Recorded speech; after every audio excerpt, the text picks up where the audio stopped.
So this has been a long requested topic of me for quite a while now.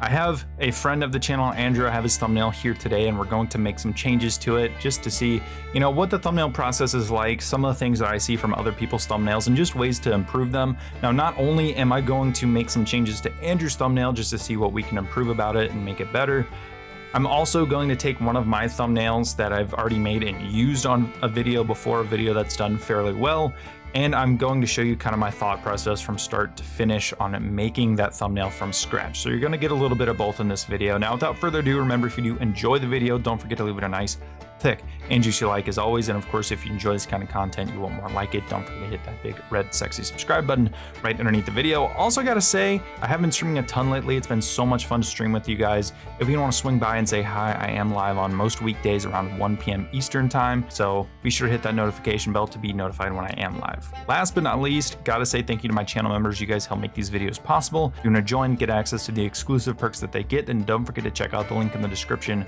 or hit the blue join button. Anyway, let's begin.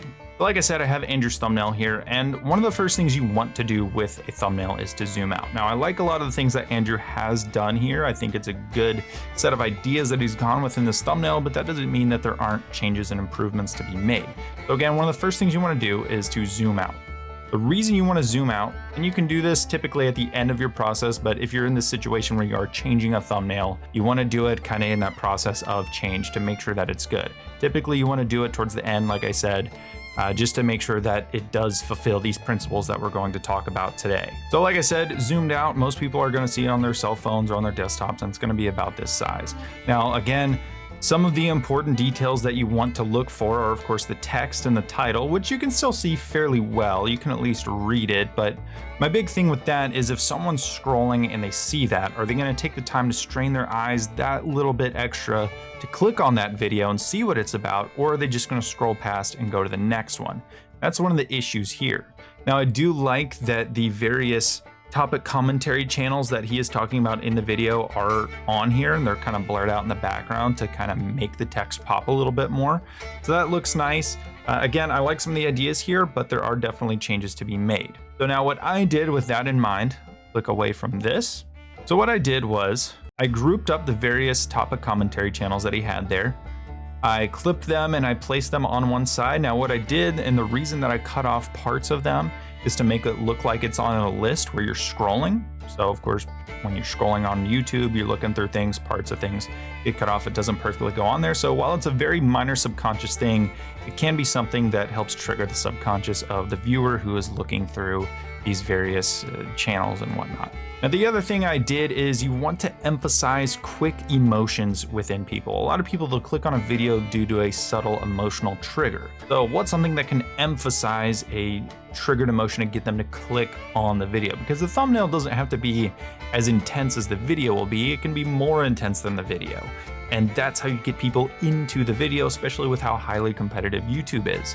So what I did was I put a little bit of a trigger picture over here. I made that half of the screen, and it also has to coincide with kind of what you're talking about. Your title is talking about the state of topic commentary, and in the video, the content itself, it's about how most of them are the same kind of generic thing. So what I did was I took that opinion and I just applied it, by picking this image. And so in a very, maybe not so subtle way, you're kind of getting the idea of all these very samey trash cans here.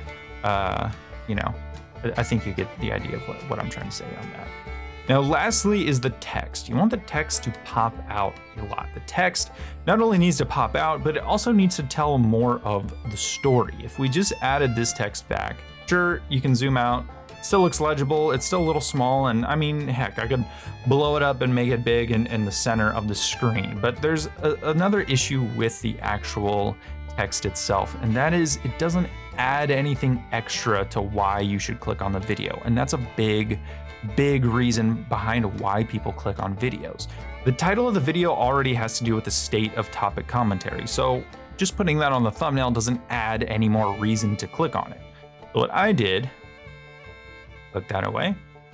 I put my own title in there. I toyed around with a couple of different ideas. I thought, putting generic up there and just big letters might do it, but I feel like it added to it, but it didn't give you like a reason to click. So what I did was I did that, plain awful. Because one, it's going to trigger an emotional kind of reaction. It's also going to make you think, why are they so awful? Why are these popular YouTubers that I watch, why are they so awful? And then you can go into Andrew's video, and Andrew makes some really good arguments in the video about why topic commentary is getting relatively plain and samey. These people, they don't edit their videos really all that much. Everyone's kind of doing the same exact thing. You just kind of throw some generic commentary with a couple of jokes in there that are, you know, funny but not so bad that they get demonetized, and then they just talk over some pretty plain gameplay in the background. It just ends up being relatively samey, and all these channels do the same exact topics.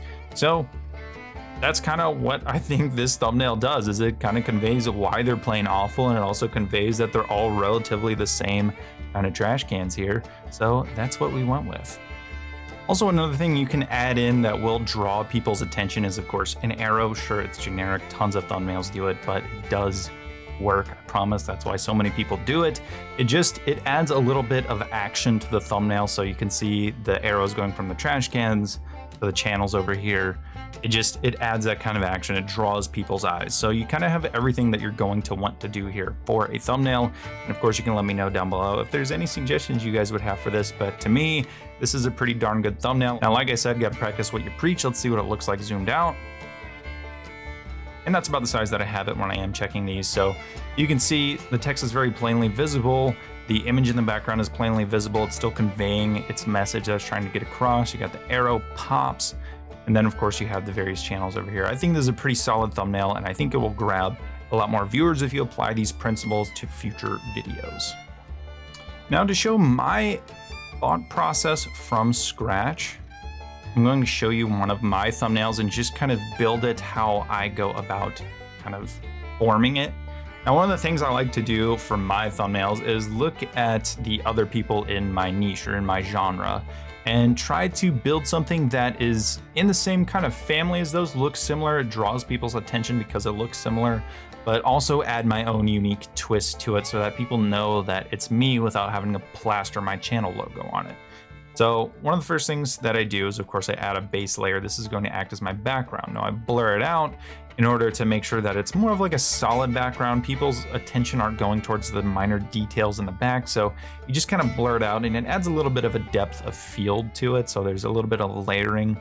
And the next thing that I do is, because the screen grabs that I get from the 2042 trailer, they seem to either be blue or orange.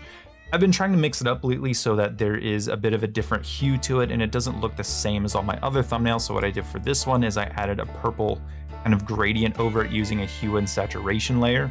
And this way, again, it stands out from my other thumbnails. People don't pass it up because they think they've already seen that video. And so they're like, oh, this is a new one. Now, another thing that I do, and again, this will apply later when I talk about the text that I apply to the thumbnail, is I'm going to add a subtle reference to the game that I'm covering, and that's going to be Battlefield. So the slash has been used a lot in the marketing lately for Battlefield, and so I add it to my thumbnail so that people know, just at a glimpse, this is about Battlefield. This isn't Call of Duty. This isn't, you know, another FPS game like Rainbow Six or Splitgate or something like that. They very clearly know that this is Battlefield. Now, one other thing that I add to it, and this might be a little bit generic because so many people use it, but again, there's a reason why these things are done, and that's, of course, the speed lines. You'll notice tons of thumbnails have these little speed lines. It adds kind of a focus on what's going on the thumbnail. It kind of centers everything. So it does serve a purpose, even though it is relatively generic in how it looks, but it also makes it look like, even though this channel of 2,000 subscribers has only 2,000 subscribers, he can compete with the big boys in terms of what kind of tools he's working with. And it also assures that if you click on this video, you're going to get a quality experience. Now, another thing I do is, of course, the weapon. Put a cutout of a weapon out here so that you can kind of get an idea that it's an FPS game. That, of course, combined with the slash, you know, this is 100% Battlefield. I know what's going on here. Now, one thing you can do before a game is released, because this is a cutout of a 2042 weapon, is go into trailers and take screenshots and then go into Photoshop, and you can actually cut out the images of the weapons in there, and then you can use them that way. Of course, if you have a game already, like say you're making a video about Modern Warfare 2019 or Battlefield 4, you can go in there and take screenshots and cut those out and try to alter the image how you want to. What I do a lot of the times is I will cut out the image So let's go back, let's turn this off. So down here in the bottom right corner is an image of a weapon that I have cut out in other thumbnails. The one that I'm using today is from a different image, but what I typically do is I will zoom in on the area of the most plain color, and then I'll blow up the actual weapon image so that it's contrasting more with the background without having to add a very gaudy, gross looking layer of contrast over everything, and it just flows a lot better. You can have a little bit more freedom with how you set it up. And so I think it looks really, really nice in this way. Now the next thing that I do is, well, what's the video about? Well, it's about the Specialist Irish. You'll see here I have this kind of lightsaber outline here, this outer glow. I just put a stroke over it, and that's what the white line is, and then I do this kind of outer glow and inner glow aspect to it, and that gives it that kind of red lightsaber vibe. What you can also do, and it's kind of optional, but I do it anyway, is I add a color burn layer over it, and I just highlight it with a brush, and it just makes the red pop a little bit more. You don't have to do it, it'll still look good, but I do it nonetheless. So you have this, and then of course, just to show action again, I add the arrow. It goes from behind the weapon to whatever subject we're going to be talking about today. Now, since we are talking about Irish and his trait of armor, I decided to put a little bit of an armor shield here that's broken. You'll recognize it from things like Warzone and other shooters where there are armor aspects, because that's what we're talking about. And again, it just references what we're talking about in the video. So the thumbnail ends up not really being clickbait because I'm telling you what we're talking about just in a subtle way. I'm showing you rather than telling you. And that's very important, because a lot of people, they see these things, and I was struggling with where to put it, because if I put it in the middle over here, it kind of just took up the middle of the screen and it just didn't look very good. So I decided to put it over here, and it popped really well, and it went with Irish because it has to do with Irish. So that's where I decided to put it. Now, another thing I do just to add action to the actual thumbnail itself is, if I can find it, I add weapon sparks. Now what this does is it makes it look like the weapon is firing. And so it adds that little bit of action to the thumbnail so it looks like something is going on. And I might be talking about something, but you might get some decent gameplay in the background. Even though it is mostly trailer gameplay in the background, it still looks nice. It adds action to the thumbnail. Again, it attracts people in that way. Now lastly, the text. Now with the text I talked about earlier, you want to make it look a bit unique but also stand out. Now what I used to do is I would put the Battlefield logo on the top here, and then I would put something like what this text is below it in a smaller font. The problem with that is when you zoom out, it's a lot harder to read that smaller font, and people just see Battlefield. So it doesn't tell them a good reason why to click on the video aside from, hey, this is about Battlefield. But what is it about in regards to Battlefield? Since with this thumbnail and other thumbnails I made where you have these subtle things like the slash here, like Irish here, you can tell already it's about Battlefield. You have to treat your viewers like they are intelligent. And so that's what you have to do. So I ditched the Battlefield logo, knowing that people would assume that's what it's about, and I just put the subtext at the top. Now again, the subtext has to tell a story. This is about the armor that Irish will have as a trait in the game, and is it going to break the gameplay loop that's in the game? Is it going to cause issues? So broken is a good question to ask for that reason, but also, when you shoot someone with armor, you break their armor in these games. It's a very common thing that happens, especially if you play games like Warzone or any other battle royale. You break their armor. So it works doubly to use a word like broken ? Which again is another reason to click on the video.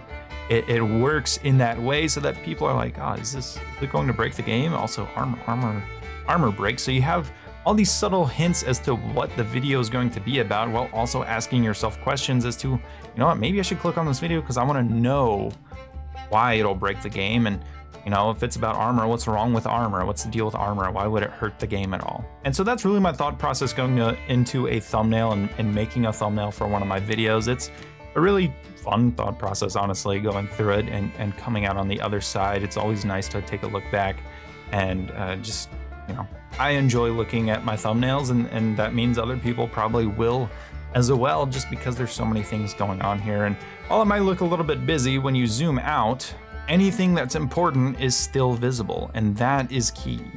Gun is still visible, slash is still visible here in the background, so it's Battlefield. The Irish is there, he's visible, the shield is visible, the arrow's visible, and the title is very easily visible. And that is the key to what you want to do with a thumbnail. Anything that is important, anything that people will need as a reason to click on the video need to be easily visible.